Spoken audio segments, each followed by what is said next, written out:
আমার কিছু চাই না। আমি এখন জনগণের জন্য, দেশের জন্য, মানুষের জন্য কাজ করতে চাই। আমার প্রধানমন্ত্রী হওয়ার কোনো শখ নেই। আপসের নেত্রী বিএনপি চেয়ারপারসন ও সাবেক প্রধানমন্ত্রী বেগম খালেদা জিয়া আর নেই। ইন্না লিল্লাহি ওয়া ইন্না ইলাইহি রাজিউন। লাখ লাখ মানুষের অংশগ্রহণে খালেদা জিয়ার জানাজা সম্পন্ন। রাষ্ট্রীয় মর্যাদায় জিয়াউর রহমানের কবরের পাশে সমাহিত খালেদা জিয়া। নিজ হাতে খালেদা জিয়াকে শায়িত করলেন তারেক রহমান। বেলা দুপুর 2 ঘটিকার সময় বাংলাদেশের ইতিহাসে এক অনন্য জানাজা অনুষ্ঠিত হয়ে গেল।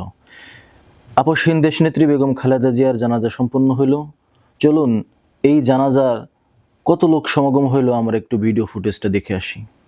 কোটি মানুষের চোখের জলে শেষ বিদায় নিলেন বিএনপি চেয়ারপারসন ও সাবেক সফল প্রধানমন্ত্রী বেগম খালেদা জিয়া। তার জানাজার মধ্য দিয়ে বাংলাদেশের ইতিহাসে এক স্মরণকালের অধ্যায় রচিত হয়েছে, যা এর আগে কোনো জানাজায় দেখা যায়নি। বুধবার বিকেল 3টায় জাতীয় সংসদ ভবনের দক্ষিণ প্লাজায় অনুষ্ঠিত এই জানাজায় অংশ নেন লাখ লাখ মানুষ। শুধু বাংলাদেশ নয়, বিশ্বের ইতিহাসেও এটি কোনো মুসলিম নারীর সর্ববৃহৎ জানাজা বলে ধারণা করা হচ্ছে।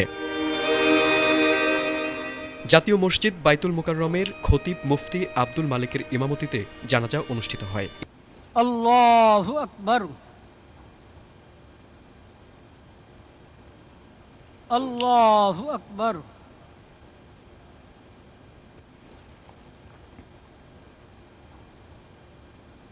আসসালামু আলাইকুম ওয়া রাহমাতুল্লাহ, আসসালামু আলাইকুম ওয়া রাহমাতুল্লাহ।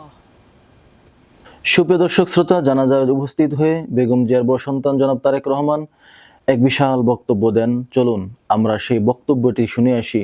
সেই ঐতিহাসিক বক্তব্য কি ছিল? বিসমিল্লাহির রহমানির রহিম। আমি মরহুমা বেগম খালেদা জিয়ার বড় সন্তান তারেক রহমান।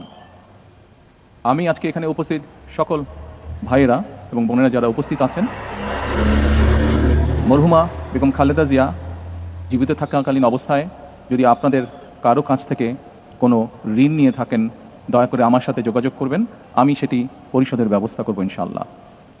একই সাথে উনি জীবিত থাকাকালীন অবস্থায় ওনার কোনো ব্যবহারে, ওনার কোনো কথায় যদি কেউ আঘাত পেয়ে থাকেন, তাহলে মরহুমার পক্ষ থেকে আমি আপনাদের কাছে ক্ষমা প্রার্থী।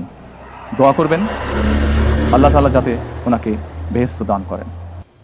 সুপ্রিয় দর্শক, এভাবে প্রতিদিন নিত্য নতুন ভিডিও পেতে চ্যানেলটি সাবস্ক্রাইব করে আমাদের পাশে থাকতে পারেন।